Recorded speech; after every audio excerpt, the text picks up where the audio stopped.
안녕하세요. 저는 70대 중반의 남자입니다. 세탁소를 운영하는 저는 작은 공간에서 일을 하다 보니 이야깃거리를 즐겨 듣는데 감동적인 이야기를 많이 들려주시는 이 채널을 즐겨 듣고 있답니다. 저에게도 그런 사연 하나가 있어 이렇게 글을 보내봅니다. 다들 막역한 친구가 있으실 겁니다. 물론 제게도 있지요. 그 친구 이야기를 해보려고 합니다. 제게는 한마을에서 함께 나고 자란 친구 둘이 있습니다. 발가벗고 뛰어다닐 적부터 친구라 그저 단순하게 친구라고만 말하기도 아까운 정말 형제 같은 사이이죠. 혼날 때도 같이 혼나고 울 때도 같이 울던 녀석들이니까요. 중학교 입학 때까지는 정말 한시도 떨어질 줄을 모를 정도로 붙어 다녔죠. 호석, 명준, 진식 이렇게 삼총사라고 하면 동네에서 아, 그 삼총사? 라고 할 정도였으니까요. 그중 진식이는 공부를 잘하고 집안 형편도 좋아 고등학교 때 서울로 이사를 갔습니다. 그 친구가 집안의 3대 독자인데 머리가 좋으니 그 뒷바라지를 확실히 하셔서 박사 만드시겠다고 그 친구 아버님께서 호언장담을 하고 고향을 떠나셨죠. 그래서 어쩔 수 없이 명준이와 저는 둘이서 다니게 되었는데 진식이가 공부하다 힘이 들 때면 편지를 써서 보내주어서 저희는 여전히 삼총사였습니다. 한 번은 제가, 한 번은 명준이가 답장을 하였고 진식이는 저희 집으로 계속 편지를 보냈습니다. 명준이네 여동생이 자꾸 편지를 뜯어보아 어쩔 수 없이 그렇게 하게 되었죠. 그러다 보니 방학이면 진식이가 고향에 다니러 와주기도 하며 꾸준히 만남은 이어갔기에 저희 삼총사의 우정도 계속 이어졌습니다. 어쩌면 진식이의 그 편지가 저희를 더 돈독하게 했을지도 모르죠. 간혹 명준이와 제가 투닥거려 말을 하지 않더라도 진식이에게 편지가 오면 만나야 했으니까요. 그런 사연으로 진식이는 저희 삼총사 중에서도 유난히 애틋한 친구, 곁에 없어도 마음이 쓰이는 친구가 되어 있었습니다. 그런 진식이가 고등학교를 졸업하고 정말로 우리나라에서 가장 좋은 대학에 입학을 했을 때는 마치 저희가 합격이라도 한 듯 기뻐 날뛰었을 정도였습니다. 저야 중학교 때부터 공부에는 관심이 없어 졸업도 하지 않고 세탁소에 취직을 해 기술을 배우게 되었습니다. 길을 걷다 사람 구함이라고 적힌 종이를 보고 들어간 게 시작이었습니다. 학력, 나이, 성별, 불문이라고 적혀 있었거든요. 명준이는 고등학교를 졸업하고 시장에서 제 아버지 밑에서 장사를 배우겠다더니 수산시장에 가서 배달을 하더군요. 새벽 일찍 출근해 오후까지 일을 마치고는 제가 일을 마칠 때쯤 소주병을 흔들며 나타나 씩 웃는 친구였습니다. 그러다 진식이가 방학 때 내려와 저희에게 너희 내가 다니는 학교에 구경 한번 안 갈래? 하더군요. 귀가 번쩍 뜨였습니다. 우리나라에서 가장 좋은 대학에 저희가 친구 덕에 구경을 간다 하니 신이 나서 얼른 그러겠다고 했죠. 그리고 약속한 날 때 빼고 광내고 세탁소에 손님 옷까지 몰래 입고서 서울로 향했습니다.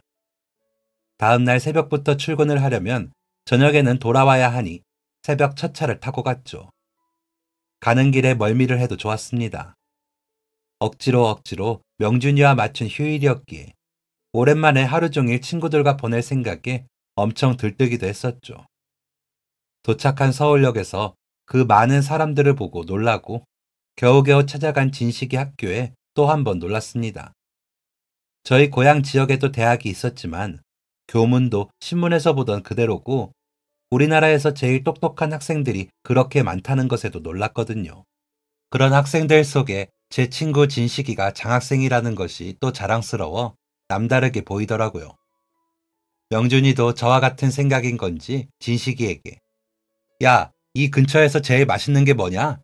이 형님이 우리 장학생 몸보신 좀 시켜줄 테니까 가자. 가서 실컷 먹자. 이 형님 그동안 돈 좀 모았다. 라며 큰 소리를 치더라고요. 월급이 적은 저는 진식이 나중에 옷 수선할 거 있으면 다 보내. 내가 새 옷처럼 만들어 보내줄게. 장학생이 옷태부터 달라야지. 라며 신이 나서 떠들었습니다. 진식이는 그런 저희에게 어허, 초대한 내가 밥도 살 거고 학생이 무슨 수선까지 해서 옷을 입냐? 나중에 나 졸업할 때 옷이나 봐줘. 라며 웃었습니다. 서로를 보기만 했는데 뭐가 그리 신이 났었는지. 그렇게 그날은 실컷 웃고 잔뜩 먹고 아쉽게 헤어져 고향으로 향하는 마지막 버스를 타고 돌아왔습니다. 어찌나 피곤한지 돌아오는 버스 안에서는 정신없이 잘 정도로요. 그러다 서로 코 고는 소리에 옆구리 찔러주며 깨우기도 하고요. 정말 집만 따로 성만 다른 형제였습니다. 저희는 서로가 잘 되면 좋아하고 아픈 일이 있으면 그 누구보다 슬퍼하고요.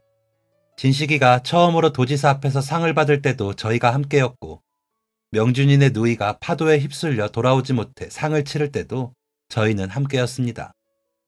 어디에 있던지 저희는 그렇게 함께할 거라고, 그게 당연한 것이라고 느껴질 정도였으니까요. 남들이 보기에는 그냥 우연히 같은 마을에서 태어나 같이 몰려다닌 사내 아이들의 이야기일 수도 있지만 저희에게는 서로가 그냥 그런 친구들이 아니었습니다. 진식이는 더 똑똑하고 더 많이 배웠다고 저희를 깔보지도 않았고 명준이는 돈을 더 많이 번다고 자만하지도 않았습니다. 저 또한 제 처지를 이 친구들 앞에서는 부끄러워하지 않았고요. 실은 집안 사정이 좋지 않아 고등학교 졸업 전부터 일을 시작해 졸업장이 제게는 없거든요. 그렇다 보니 사람들 앞에서 말도 조심하게 되고 위축이 되더라고요. 괜히 누가 뭐라고 하는 것도 아닌데 들킬까봐 싫었다고 할까요? 다행히 기술은 금방 배워 어지간한 수선이나 세탁은 쓱 보고도 따라하긴 했습니다. 사장님이 제가 마음 잡고 공부만 했어도 박사했을 거라며 잘한다 해주셨을 정도로요. 배움에 대한 아쉬움이 남은 저는 나중에 야간 중학교, 고등학교를 마치기는 했지만 그때는 동생들 먹이고 입히느라 그럴 짬도 없었는데 남들 앞에서는 좀 부끄럽더라고요. 아마도 막연하게 진식이를 부러워하고 있었는지도 모르겠습니다. 부유하고 자식에게 물심양면으로 해주시는 진식이네 집과 저희 집은 달랐거든요. 저는 동네에서도 가장 못 사는 집의 첫째 아들이었고 밑으로 남동생 둘, 여동생 둘이 더 있었습니다. 아버지가 살아계실 때만 해도 이 정도로 어렵지는 않았지만 막내 동생이 태어나기도 전에 돌아가신 아버지의 빈자리는 크더군요. 배를 타던 아버지는 전복된 배 안에서 돌아가신 채로 발견되셨고 만삭의 어머니는 그런 아버지를 끌어안고 우시다가 어린 저희들 앞에서 실신하셨죠. 그 후로 몸을 푸신 어머니는 저희 오남매를 위해 안 해보신 일이 없으셨습니다. 저는 그런 어머니를 대신해 막내를 업고 학교도 가고 친구들과 놀기도 했습니다. 그때마다 돌아가며 동생을 돌봐준 건 제 친구들이었습니다. 형제가 많아 좋겠다던 진식이는 유난히 저희 막내를 잘 돌봐주었죠. 명준이는 동생이 있는 만큼 능숙하게 여러 처리를 해주었고요. 그런 저희는 국민학교 시절부터 애아범, 삼촌들이라 불리기도 했습니다. 그런데도 좋다고 웃었습니다, 우리는.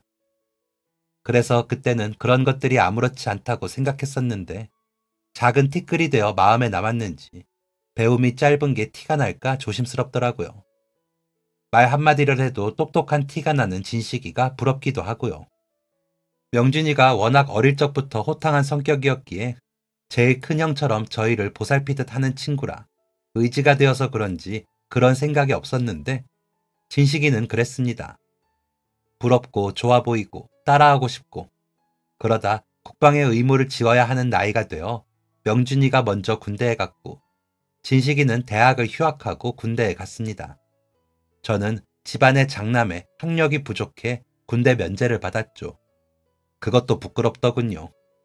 다들 가는 군대도 못 가는 신세라는 게 부끄러울 정도로요. 친구들은 제게 편지를 보내 군 생활에 대해 이야기해 주었습니다. 명준이가 군복을 입고 휴가를 나오면 제가 세탁을 해서 다려 입혀 보내고는 했죠. 진식이는 직접 오지는 못해도 어김없이 편지를 보내주었습니다. 그러다 하루는 셋째가 교복을 다시 맞춰달라며 생떼를 쓰더군요. 그래서 야 임마, 형이 세탁소서 일을 하는데 손을 보면 되지 맞추긴 뭘 새로 맞춰. 너 진식이가 얼마나 부자인지 알지? 그 진식이네 집도 교복을 2벌은 안 맞춰. 라고는 교복을 봤는데 다 찢겨 있더군요. 놀라서 셋째 얼굴을 보니 얼굴도 부르터 있고요. 너 누가 이랬어? 어떤 자식들이야? 라고 물었습니다.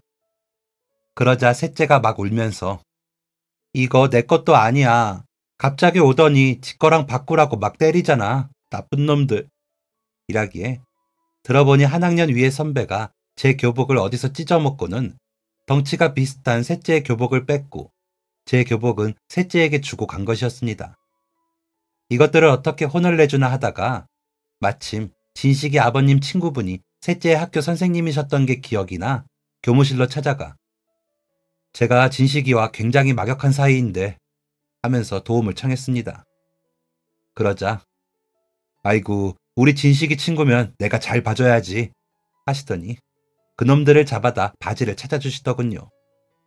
그리고 다시는 제 동생을 해코지하지 않겠다는 각서까지 받아주셨기에 마음을 놓고 돌아와 진식에게 편지를 써 알렸습니다. 일주일이면 답장이 올 텐데 오지 않아 이상하게 생각을 했는데 훈련을 나갔나 싶었습니다. 연락이 오겠지 하면서 저는 또 제 할 일을 하며 시간을 보냈습니다. 그런데 둘째가 헐레벌떡 뛰어와 오빠, 진식이 오빠가 라며 알리는데 이장님 댁으로 전화가 왔답니다. 진식이가 죽었다고요. 얼마 전까지 편지를 보내 군생활이 고되기는 하지만 견딜만 하다고 했던 진식이었는데 죽었다니 이게 무슨 일인가 싶었습니다. 믿을 수가 없었지만 진식이가 있다는 곳으로 가야 했습니다. 입을 양복이 없어 세탁소에 손님 옷을 또 몰래 입고는 가면서 눈물도 나지 않았습니다. 도착해보면 야, 이렇게 안 하면 너희 얼굴을 보기가 힘들잖아. 너희 얼굴 못 본 지 얼마나 됐는지 알아? 라며 진식이가 웃을 것 같았습니다. 가보자. 가면 진식이가 있을 거야. 라고는 되뇌이며 도착을 해보니 진식이의 사진이 걸린 장례식이 정말로 치러지고 있더군요. 목이 쉬어 말씀도 제대로 못하시는 진식이 부모님은 저를 보시더니 더 크게 우시면서 호서가 우리 진식이가 라며 악을 쓰듯 소리치며 저의 팔을 잡으셨습니다. 저는 그래도 실감이 안 나 주변을 두리번거리며 진식이를 찾았지만 진식이는 사진 속에서 웃을 뿐이었습니다. 나중에 들어보니 진식이가 유난히 영리하고 뭐든 잘하자 그 부대의 사단장이 진식이를 유난히 아꼈나 보더라고요. 그러다 보니 다른 일을 시킨다는 핑계로 훈련을 빼서 쉬게 해주기도 하고 임원 식당에 데려가 밥을 먹게 해주기도 하고요. 그런 모습에 진식이 위에 고참이 불만을 가지고 진식이를 괴롭혔나 보더라고요. 보이지 않는 곳 위주로 때리고 밤새 얼차려도 주고요. 하지만 공부만 잘하는 약골이 아니었던 진식이가 다 버텼나 보더라고요. 그 모습에 또 약이 오른 고참은 진식이를 점점 더 괴롭혔고 그러다 진식이가 쓰러져 의식을 잃었답니다. 그런데 고참은 얼른 신고를 하지 않고 자는 것처럼 꾸며 방치해 두었다가 당직 사관에게 들켜 그제야 병원으로 데리고 갔는데 의식을 찾지 못하더랍니다. 뒤늦게 도착하신 부모님께서 진식이를 만났을 때는 이미 진식이의 상태는 돌아올 수 없는 상태였다고 하더라고요. 결국 진식이는 먼저 하늘나라로 갔습니다. 꼭 박사가 돼서 모교의 교수님이 되겠다던 진식이는 졸업도 못하고 그렇게 갔습니다. 진식이 박사시키겠다고 고향의 땅을 절반이나 팔고 서울로 올라간 부모님은 어쩌라고 진식이 놈이 그렇게 무책임하게 세상을 떴더라고요. 줄줄이 달린 동생들 학비 대느라 매달 받는 월급이 순식간에 사라지는 저도 살아있는데 아쉬울 게 없는 진식이가 그렇게 가버리다니 너무 원통하고 애통했습니다. 그러다 문득 저 때문에 진식이가 잘못된 것 같더군요. 제가 진식이를 너무 부러워해서 저처럼 못난 사내가 진식이를 그렇게 한 것 같다는 생각이 들었습니다. 진식이 운을 빼서 셋째 교복을 찾은 건 아닌가 하는 생각도 들었죠. 그때 제가 셋째 교복 바지를 찾으러 가서 진식이 이름을 대고 쉽사리 찾아오지만 않았다면 그 운으로 진식이가 살지 않았을까 싶었거든요. 그 생각이 들고 나니 저는 온몸이 뒤틀리고 속이 울렁거려 제대로 서 있을 수가 없었습니다. 그저 짐승 같은 소리를 내며 눈물만 흘릴 뿐이었습니다. 진식이 어머님은 그런 저를 끌어안고 쓰러지셨고 아버님은 그런 어머님과 저를 끌어안고 같이 우셨습니다. 진식이는 돌아오지 않는데 남은 사람들은 그렇게 울부짖는 것 말고는 할 수 있는 일이 없었습니다. 장례 내내 울음소리는 끊이지 않았습니다. 진식이는 고향 진식이 집안 선산에 묻혔습니다. 진식이의 관 위로 흙이 쏟아질 때마다 어머님의 절규 소리는 더 커졌고 저는 죄책감이 뒤섞인 애통함으로 울었습니다. 이제 갓 20대 초반의 청년에게 형제 같던 친구의 죽음은 혼란의 덩어리였습니다.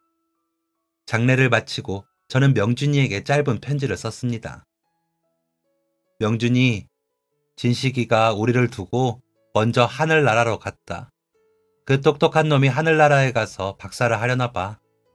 진식이 부모님이 장지는 고향 선산에 하시더라. 나중에 보자. 라는 글이었던 것 같습니다.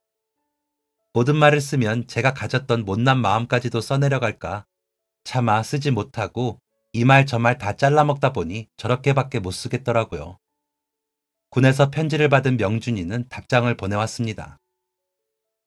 동생에게도 편지가 왔어. 이게 무슨 소리인지 모르겠다. 이게 만약 장난이면 나 너 다시는 안 본다. 진식이 이 자식도.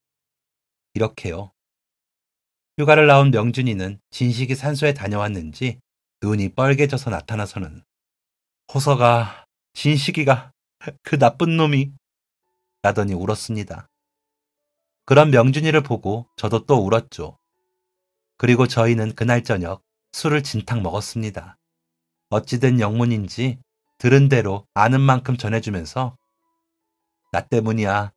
내가 진식이를 부러워하고 진식이 이름 팔아서 동생 교복바지 찾아서 진식이 오늘 뺏어간 거야. 라며 고백을 했습니다. 그러자 명준이는 저를 한참 동안 말없이 물끄러미 바라보더니 멍청한 놈, 야, 행여 그래서였다고 치자. 진식이가 그런 걸로 너한테 화를 내겠냐? 석진식이는 그런 걸로 아무렇지 않아 할걸? 오히려 너가 뭐가 아쉬워서 나를 부러워하냐? 바지는 100벌도 찾아가라 하지. 걔가 어떤 앤데 우리나라에서 제일 좋은 대학도 척척 붙는 앤데 무슨 소리 하냐? 라며 혀를 차는 겁니다. 그 순간 마음속에서 불끈하는 게 느껴졌습니다. 그래, 나 같은 게 그 잘난 진식이한테 무슨 영향력이 있겠냐? 너랑 진식이랑 은근히 나 무시하고 동정하는 거 나도 아는데 그래도 그러는 거 아니다. 나도 진식이 놈 이런 게 너무 속상해서 혹시나 해서 그런 건데. 그래, 아니면 그만이다. 나 같은 게 뭐라고. 그래, 나는 친구도 아니지. 너나 실컷 진식이 친구 해라. 참나. 하고는 화를 내고 명준이를 두고 집으로 와버렸습니다. 술은 많이 마셔 몸을 제대로 가누지도 못하면서도 이리저리 치받으며 겨우 집에 도착해 그대로 쓰러져 잠이 들었습니다. 그리고는 겨우 일어나 출근을 해 힘들게 일을 하고 퇴근을 하려는데 명준이가 가게 앞에 서 있더라고요. 저는 보고도 못 본 척 돌아서 가게 문을 나서는데 너 정말 이래야겠냐? 이제 너랑 나뿐이야. 라며 명준이가 막아서더라고요. 그런 명준이의 말에 대답도 않고 그냥 돌아서 집으로 향했습니다. 가면서 울었죠. 저의 옹졸함과 속상함이 뒤엉켜 굵은 눈물로 떨어지더라고요. 그렇게 명준이와 저는 멀어졌습니다. 지금 다시 생각해보면 저는 죄책감이 만들어낸 자격지심으로 스스로를 괴롭히는 것도 모자라 명준이까지 괴롭히고 싶었던 건지도 모르겠습니다. 아니면 괜한 이야기로 진식이와 저와의 특별함을 나타내고 싶었는지도 모르죠. 그런데 명준이가 진식이에 대해 더 잘하는 것 같으니 못난 시샘과 질투가 어깃장으로 변해 나타난 것 같다는 생각을 합니다. 어리고 못난 마음이었죠. 그런 마음을 저도 명준이도 몰랐으니 그렇게 말도 안 되는 다툼을 하게 된 것이었습니다. 진식이가 사라진 슬픔을 그렇게 괴로워하며 저희는 상처를 더 아프게 만들고 있었습니다. 진식이 49제 때에도 첫 기일에도 명준이와 저는 마주쳤지만 눈도 마주치지 않고 말도 하지 않았습니다. 그저 진식이 부모님께만 인사를 하고 돌아섰죠. 진식이 부모님께서는 진식이가 그렇게 되고 49제가 지나고 서울 생활을 정리하고는 고향으로 내려오셨고 저는 가끔 찾아가 안부를 물으며 지냈습니다. 명준이도 그랬는지 갈 때마다 명준이도 다녀갔어 라는 말을 들었죠. 그런데도 그저 네 하고 답하고는 별다른 말은 하지 않았습니다. 여전히 제 생활은 쪼들렸고 동생들에게 들어가는 돈은 점점 더 많았습니다. 그나마 다행인 건 둘째 동생이 고등학교 졸업 후 돈을 벌어 보태는 것이었죠. 어머니와 저, 동생이 벌어도 생활은 나아지지 못했습니다. 전에 지은 빚도 갚고 집세도 내고 먹는 것, 입는 것에는 점점 더 돈이 들었기 때문입니다. 덩치가 커지는 동생들 덕에 집은 더 비좁게 느껴졌고 세탁소건 집이건 숨쉴 곳이 없었습니다. 그나마 친구들과 편지를 주고받는 일이 유일한 낙이었는데 그것조차 사라진 제 삶은 무료하고 팍팍했습니다. 그때쯤 양장점에서 일하는 여직원 하나가 대뜸 저에게 내일 뭐 해요? 라고 묻더군요. 가끔 손님이 맞춰 가져갔던 옷을 반품한다며 가지고 와 세탁소에 맡겨 손을 보고는 다시 되팔기 위해 오고 가느라 얼굴만 아는 사이인데 그러기에 깜짝 놀라 바라봤습니다. 그러자 아니 내가 아는 사모님이 영화관 표를 2장 주셨는데 같이 갈 사람이 없어서요. 같이 갈래요? 라고 하는 겁니다. 저보다 키도 크고 옷도 화려하게 입은 여자가 그렇게 말하니 제가 괜히 기가 죽는데 못할 건 뭔가 싶어 그럽시다 하고 대답을 했죠. 그랬더니 여자는 씩 웃으며 그래요. 그럼 이따가 이 골목 끝에서 만나요. 라면서 가더라고요. 그 모습을 곁에서 보시던 사장님은 저 깍쟁이가 웬일이라니? 우리 호석이 데이트는 처음이지? 하시더니 돈을 얼마 챙겨주시더니 가서 간식도 좀 사고 밥도 사. 남자가 그렇게 하는 거야. 라고 하시더라고요. 그제야 내가 괜한 짓을 했구나 싶더군요. 제가 인상을 썼는지 사장님은 제 어깨를 치시며 야 괜찮아. 너가 여기서만 몇 년을 일하는데 일만 하니까 안 그래도 내가 중매를 설까 했어. 내가 이 정도는 줄 수 있지. 가서 그냥 즐겁게 시간 보내고 와. 여자가 먼저 만나자고 했으니 반은 통과다. 라더니 박수를 치시며 웃으시더라고요. 이런 일이 처음이라 마음이 조마조마했는데 사장님이 그리 말씀하시니 정신이 더 붕 뜨더군요. 그런 기분으로 있다 보니 어느새 퇴근 시간이었습니다. 사장님은 잘 다녀와라 라며 제 등을 떠미셨고 우왕좌왕 나와보니 골목 끝에 여자가 보였습니다. 여자는 저를 보자 손을 번쩍 들어 팔을 흔들고 있었습니다. 얼른 그쪽으로 가 여자와 나란히 걸으며 극장으로 향했습니다. 말도 없이 걷는데 여자가 데이트 처음이세요? 라고 묻더군요. 그래서 먹고 사느라 바빠서요 라고 답하니 아 그러시구나. 나도 집이 못 살아요. 그건 같네요. 하더니 하하하 하며 크게 웃더라고요. 그게 왜 웃긴지 모르겠지만 웃기에 저도 웃었습니다. 극장 앞에서 간단하게 간식거리를 사고 영화를 보고 국밥집에 들러 밥도 먹었습니다. 사장님 말대로 간식과 밥은 제가 샀죠. 그러고는 헤어져 각자 집으로 가는 버스를 타려는데 여자가 다음엔 우리 같이 술 마셔요. 제가 살게요. 라고 하더라고요. 놀라서 뭐 이런 여자가 있나 싶어 바라보니 저 원래 아니래요. 라며 웃더라고요. 그런 여자를 빤히 보다 들어가세요 하고는 각자 버스를 타고 집으로 돌아와 생각을 해보니 여자가 내가 좋다는 건지 그저 친하게 지내자는 건지 모르겠더라고요. 괜히 마음만 싱숭생숭했습니다. 전 같으면 이런 일에 친구들과 둘러앉아 궁리를 하고 그 다음에 어떻게 해야 할지 정했을 텐데 싶어 마음이 울적해지더군요. 그러던 찰나에 어머니께서 아까 낮에 명중이가 고기가 잘 잡혀서 값이 좋더라며 들렸더라. 고맙게 받았는데 나중에 놀라오라 했더니 웃기만 하고 가더라. 너희 싸웠냐? 라고 하시는 겁니다. 괜히 어머니께 툴툴거리며 에이 저희가 앤가요 싸우게 하고는 돌아누워 자는 채를 했습니다. 그러면서도 코끝이 시큰하더라고요.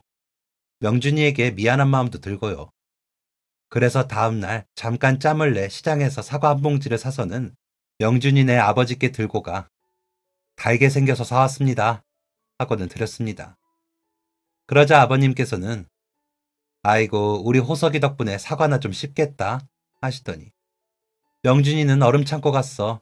만나고 가 하시는데 아닙니다. 잠깐 나와서요. 나중에 또 올게요. 하고는 돌아섰습니다. 그랬더니 그날 저녁 명준이는 소주를 들고 왔더군요. 진식이 보내고 명준이 제대하고도 한참을 못 봤으니 한 2년 만에 마주 앉은 것 같았습니다. 서로 말없이 술잔만 주고받다가 얼큰하게 취기가 오르니 명준이의 얼굴이 보이더군요.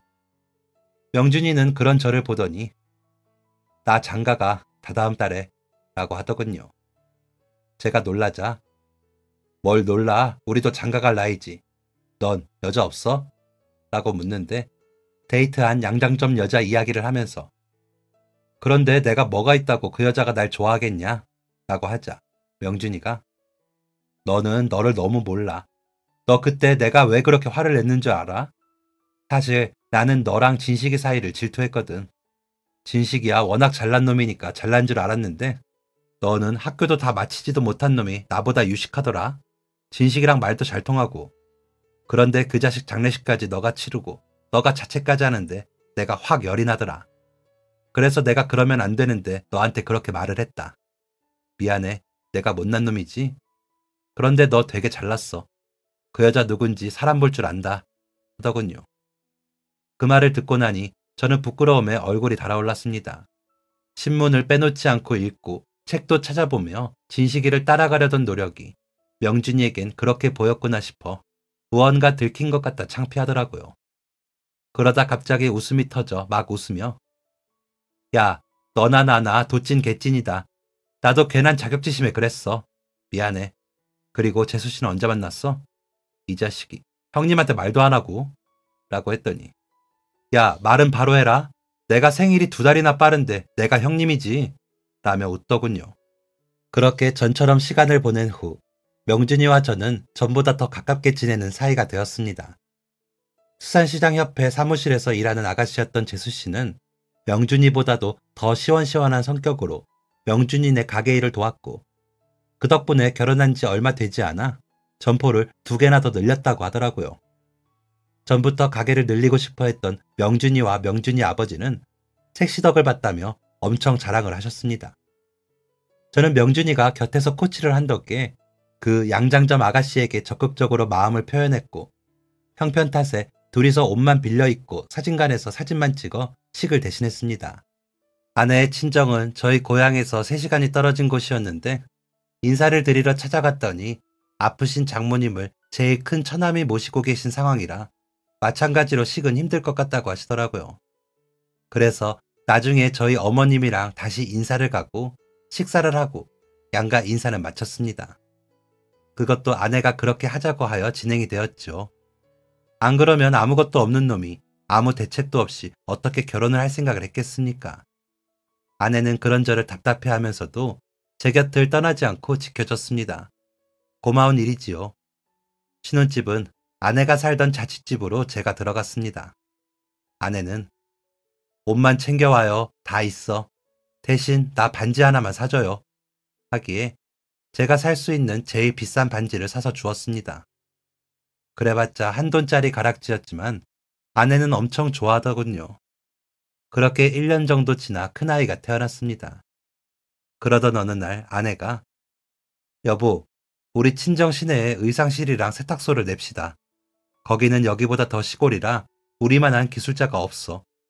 당신도 사장님 곁에서 그만 독립하고 나도 다시 일 시작해야지. 거기에 공장이 새로 들어왔는데 그 공장 때문에 미용실이며 다방이며 엄청 난리래. 우리 가서 돈 좀 벌어서 다시 이쪽으로 와요. 라며 설득을 하더군요. 그때쯤 넷째까지 학교를 졸업했고 둘째도 결혼을 시켰을 때라 막내 학교 가는 건 셋째와 넷째가 도와줄 수 있겠더라고요. 그래서 어머님께 말씀을 드리니 새애기가 진취적이니 한번 해보렴 이라고 하셔서 저희는 그렇게 하기로 결심을 했습니다. 명준이에게도 말을 했더니 와, 이제 사장님 되는 거야? 축하한다. 근데 좀 멀다. 그래도 자주 갈게. 너도 자주 들러. 어머니 걱정은 말고. 나도 신경 쓸게. 라고 하더군요. 그때 명준이는 둘째를 임신 중인 아내 때문에 정신이 없을 때인데도 그렇게 말해주어 얼마나 고마웠는지 모릅니다. 그래서 약간은 편한 마음으로 이사 준비를 하였습니다. 아내가 미리 알아보았는지 척척척 일이 진행이 되더군요. 가게 자리도 좋았고 아내 말처럼 세탁을 맡기는 손님, 수선도 많았습니다. 아내 의상실 일도 꽤 많았고요. 아내는 아이를 보며 일을 하느라 더 바빴지만 조금이라도 더 일을 하기 위해 아이를 재우고 일을 할 때도 있었습니다. 저도 그런 아내를 위해 더 열심히 일을 했습니다. 그러다 보니 이사한 지 한 20년 만에 저희가 들고 간 돈의 10배 정도는 벌었더라고요. 워낙 없이 가기도 했지만 저희에게는 큰 돈이었죠. 제법 사람답게 살 수 있는 돈이었습니다. 둘째까지 낳아 기르던 아내는 아이들이 대학교에 다니기 시작하니 불안해하더군요. 아무래도 기성복이 더 잘 팔리는 추세로 돌아서다 보니 일이 많이 줄었거든요. 아이들에게 뭐든 더 잘해주고 싶은 마음에 아이들을 키우며 노력을 많이 한 아내였던지라 상심이 더 큰 것 같더라고요. 아이들을 키우며 저도 틈나는 대로 아이들을 데려와 돌봤지만 세탁소 특성 탓에 있을 곳도 협소하고 다리미 열 때문에 위험하기도 해서 오래 데리고 있지는 못했거든요. 그러다 보니 자연히 아이들은 제 엄마 의상실에서 시간을 보냈습니다. 그렇게 바쁘다 일이 한가해지니 아내는 조바심을 냈습니다. 저는 여보, 그래도 우리 이제 제법 사람답게 사는데 왜 그래? 괜찮아. 안 그래도 바쁜데 조금 짬을 더 내면 되지. 라고 했죠. 그랬더니 아내가 여보, 나는 우리 애들 우리처럼 힘들게 살게 하기 싫어요. 그래서 그러지. 하며 웃더라고요. 그래서 우리 천천히 차분하게 합시다. 라고 아내에게 말하기는 했지만 사실 저도 조바심은 났습니다. 명중이가 더 부유해졌다는 소식을 동생들을 통해 들었거든요. 명준이는 그저 이번에도 아내 덕을 좀 봤지 라며 웃기만 해서 몰랐는데 시장에 점포 5개와 시내 횟집 4곳을 열어 고향 마을에 유지가 되어간다며 넷째 동생이 명준이 오빠 대단하더라 하며 전에 알게 됐거든요. 명준이가 잘 되는 것은 좋았지만 저도 명준이만큼은 아니어도 제 밥그릇은 챙길 줄 알고 싶었거든요. 전처럼 못난 마음까지는 아니었지만 그래도 옛날처럼 보이고 싶지도 않았습니다. 그러다 장모님 기일에 모인 큰 처남집에서 돈 얼마를 넣으면 얼마가 된다더라 하는 이야기를 듣게 되었습니다. 안 그래도 돈 불릴 생각에 혈안이 되어 있던 아내와 제 귀에 그 소식은 엄청난 유혹이었습니다. 그래서 물어보니 부잣집 사모님들만 하는 거라 돈만 되면 다 끼워주는 게 아니고 얼마를 맞춰야 한다고 하더군요. 그런데 그 돈을 1년만 넣고 있으면 3배가 되는 거라고요. 그간의 이자는 계속 주고요. 그래서 얼추 계산해보니 아내와 제 가게, 집을 담보로 대출을 각각 좀 받으면 될 것 같아 그렇게 하기로 하고 돈을 넣었습니다. 처남도 상당히 넣었다며 우리 같이 부자 되자고 하기에 그러자고 했습니다. 처음 3개월은 이자도 잘 들어와 의심도 하지 않았습니다. 그 이자로 대출받은 돈 이자를 냈죠. 버는 돈들은 좀 우습게 여겨져 좀 썼습니다. 그동안 못했던 쇼핑도 좀 하고 차도 사고 애들 옷도 좀 사주고요. 그러느라 3개월 동안 모은 돈이 없고 일도 많이 줄었죠. 그랬는데 이자가 들어오지 않고 돈 받은 사람도 연락이 안 되기에 처남에게 물어보니 높은 사람과 여행 중이니 며칠 기다리라고 했다 하기에 기다렸습니다. 하지만 한 달이 지나고 2달이 지나도 이자는커녕 돈 받은 사람은 자취를 감추고 없어진 겁니다. 대출받은 돈과 가게세는 나가야 하는데 일은 줄었고 사기꾼 잡겠다고 돌아다니다 보니 차압이 들어오고 집이며 가게며 다 넘어가게 되었더라고요. 정신없는 와중에 돈 가져간 사람이 잡혔다는 소식에 경찰서에 가보니 여기저기 다니며 거짓 투자를 받는 사기꾼들이었던 겁니다. 동네 이장이던 처남에게 접근해 이 사람 저 사람 돈을 받아가지고 도망친 것이었습니다. 처음 주던 이자는 더 많은 돈을 뺏기 위한 수단이었고요. 그 바람에 처남 집도 우리 집도 다 몽땅 날리고 소위 말해 망하게 되었습니다. 쉽게 돈을 벌려다 오히려 다 날린 저희는 그나마 남은 돈을 챙겨 고향으로 돌아왔습니다. 하지만 당장에 방 한 칸 겨우 구해 지내게 되었죠. 남은 빚을 갚아야 했으니까요. 가게는 하지도 못하고 저는 저대로 일을 구해야 했습니다. 아내는 의상실이 사라지는 추세라 옷 매장에 가 점원으로 일하게 되었죠. 명준이는 소식을 듣고 찾아와서는 너무 걱정 마. 사람 안 상했으면 됐어. 라며 위로를 해주었습니다. 명준이의 말이 맞았지만 저는 그렇게 태어날 수가 없더라고요. 어머니 돌아가실 때 멀리 간 탓에 곁을 지키지도 못했습니다. 그 돈 벌려고요. 동생들에게 그럴싸하게 사는 모습도 못 보여주며 아등바등 살아 모은 돈을 그렇게 허무하게 날리고 돌아온 고향에서 저는 부끄러운 중년일 뿐이었습니다.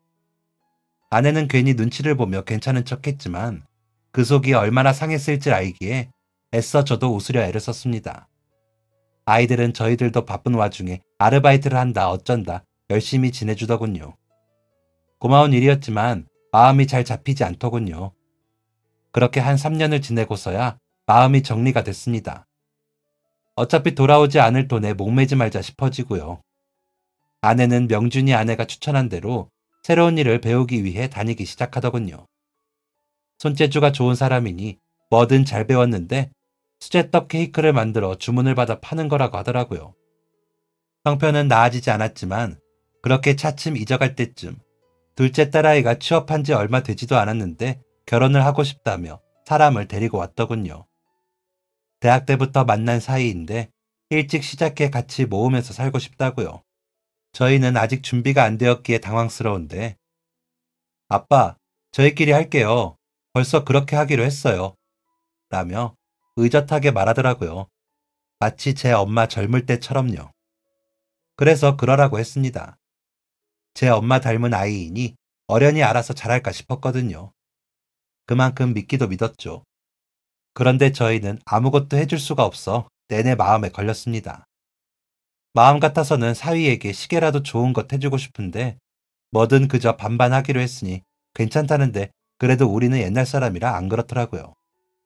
그래도 주변에 알리고 청첩장도 돌리고 예쁘게 꾸민 딸아이를 시집 보냈습니다. 저희들끼리 준비한 시기라고 하기에는 너무 성대히 잘 치렀더라고요. 사돈분들은 저희 형편에 맞추셨는데도 며느라이가 너무 야무져서 저희가 너무 감사합니다. 라고 해주시는데 마음이 너무 좋더라고요. 그래서 저희에게 들어온 축의금이라도 아이들 주자고 결심했던 탓에 아이들에게 돈은 다 뺏어 주고는 나중에 방명록과 장부만 보는데 세상에 누가 100만 원을 축의금으로 낸 겁니다. 처음엔 공 하나를 더 써 넣은 줄 알고 눈을 비벼보았습니다. 형제들도 하지 못한 금액을 누가 했나 보니 명준이더라고요. 워낙 손이 큰 친구라는 건 알았지만 이렇게 축의금을 주니 얼마나 고마웠는지 모릅니다. 아이에게 아빠 체면도 좀 서고요. 그래서 명준이에게 고맙다고 인사를 했더니 고맙긴 이 삼촌이 그 정도는 해야지 다른 거 필요하면 이야기하라고 해 라며 웃더라고요. 나이가 들어도 여전한 친구의 모습에 좀 뭉클했습니다. 진식이까지 함께 했으면 얼마나 좋았을까 하고요. 그러고는 한 5개월 후쯤 명준이에게 연락이 왔습니다. 그간에 별말이 없었는데 야, 나 할아버지 되게 생겼다. 우리 아들이 혼수로 임신을 한 며느리를 데려왔어. 하는 겁니다. 명준이 아들은 명준이와 함께 일을 하고 있었는데 언제 연애를 했는지 임신을 했다니 축하할 일이라. 아이고 축하한다. 나보다 먼저 할아버지 되니 어떠냐? 하고 축하를 했습니다. 그렇게 전화를 끊고 나니 걱정이 생겼습니다. 얼마 전 받은 축의금이 있으니 그만큼 내야 할 거 아닙니까? 우리 형편에 100만 원의 여윳돈이 있을 리 없고 카드 현금 서비스라도 받아야 하는 지경이었습니다. 아내에게 이야기하자 어떻게 해요? 명준 씨 아들 결혼식인데 우리도 해야죠. 라고 답을 하더라고요. 그래서 그렇게 하기로 하고 현금 서비스를 받아 축의금을 내고 결혼식에 참석을 했습니다. 좀 고생이 되겠지만 그래도 마음은 좋더군요. 그리고서는 잊어버리고 있는데 제가 일하는 가게로 제 이름으로 된 편지가 왔더군요. 열어보니 보석이 보아라. 나다 명준이. 축의금을 보다 보니 너무 과한 금액이라 내가 일부만 돌려보낸다. 너의 마음이 그보다 큰 것을 내가 모르지 않는다. 하지만 지금 너의 상황을 내가 잘 아는데 이 돈은 내가 낸 축의금의 100배에 갇히겠더라. 그래서 내가 낸 만큼만 받을게. 혹시나 예전처럼 오해하지 말아라. 너의 마음 내가 모르지 않으나 나 또한 너를 염려하는 마음을 무시당하면 전처럼 사과 한 봉지로 풀리지 않는다. 알았지? 라고 쓰인 편지와 99만 원이 들었더라고요. 눈물이 줄줄 흘렀습니다. 그 돈을 보는데 안심이 먼저 들었거든요. 그래서 명준이에게 전화를 했습니다. 그러자 이 친구야, 우리 사이에 뭘 전화를 다시 해. 됐어. 이러면 나도 눈물 나. 끊자고. 라며 전화를 끊더군요. 그렇게 전화를 끊고 저는 마음가짐이 바뀌었습니다. 100만 원을 만 원처럼 쓸 수 있는 사람이 되고 싶었거든요. 그때부터 적극적으로 주변을 살폈습니다. 그랬더니 보이지 않던 것들이 보이더군요. 세탁을 공장화시키는 방법이 떠올랐거든요. 기존에 이루어지던 방식이긴 하지만 점점 사라지는 기존의 세탁소를 한 군데 본부처럼 모아서 한 번에 처리를 하고 각 지점으로 보내면 어떨까 하는 생각이 들더라고요. 알아보니 이미 그렇게 하는 지역도 많고요. 그래서 주변 세탁소 사장님들을 모아 설명회를 하고 연합을 만들어 투자를 받아 공장을 세우고 운영을 하고 우리만의 브랜드를 만들었습니다. 그랬더니 근처 숙박시설, 목욕탕, 찜질방에서 세탁을 맡겼고 저희는 배달만 하면 되었습니다. 그러다 보니 소규모 세탁소에서는 해결이 나지 않던 것들이 해결되고 수익은 늘더군요. 저는 본점이 되어 협회장이 되었고요. 5년 만에 기존의 빚을 다 갚고 지금은 번듯하게 살고 있습니다. 수선까지 해서 배달을 하기도 하고요. 대기업보다는 미진하지만 저희 지역에서는 저희가 대세입니다. 겸업으로 대리운전 회사도 하고 있는데 그것도 잘 되고 있고요. 요즘엔 명준이 만나면 제가 밥을 삽니다. 진식이한테 갈 때 술은 명준이가 사고요. 장례식 못 지킨 값을 그렇게라도 하고 싶다고 해서요.